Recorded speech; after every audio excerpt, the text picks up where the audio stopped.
প্রেম করে বিয়ের পর গ্রেপ্তার বর, তারপর ফের জোর করে অন্যত্র বিয়ে দেওয়া হলো সেই নাবালিকা বধূর। নমস্কার, স্থানীয় সংবাদের বিশেষ একটি খবরে রয়েছি আমি অদিতি। সাবালিকা হওয়ার আগেই জোর করে অপছন্দের পাত্রের সঙ্গে বিয়ে দেওয়ার অভিযোগে পুলিশ ও চাইল্ড লাইনের দ্বারস্থ হলেন এক কিশোরী।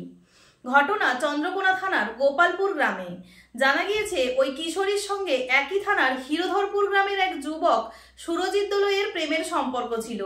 1 বছর আগে পালিয়ে গিয়ে বিয়ে করেছিল দুজনে। পরিবারের অভিযোগের ভিত্তিতে পুলিশ নাবালিকাকে উদ্ধার করে এবং সুরজিৎকে গ্রেপ্তার করে। বর্তমানে মামলাটি ঘাটাল আদালতে বিচারাধীন।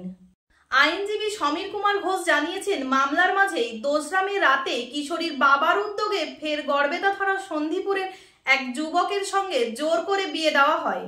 বিয়ের পরই কিশোরী শ্বশুরবাড়ি করতে অস্বীকার করে এবং চাইল্ড লাইন ও থানায় অভিযোগ জানায়।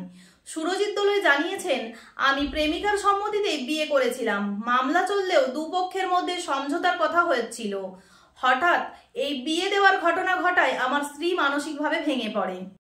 এই ঘটনার জেরে সুরজিতের বাবা রবিবার নাবালিকাকে জোর করে বিয়ে দেওয়ার অভিযোগে থানায় লিখিত অভিযোগ দায়ের করেছেন।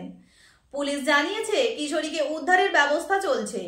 পস্কো ও চাইল্ড ম্যারেজ আইনের আওতায় মামলা হতে পারে বলে জানিয়েছেন প্রশাসনিক আধিকারিকরা। ঘাটাল মহকুমার সমস্ত খবর সঙ্গে সঙ্গে পেতে স্থানীয় সংবাদে চোখ রাখুন। নমস্কার।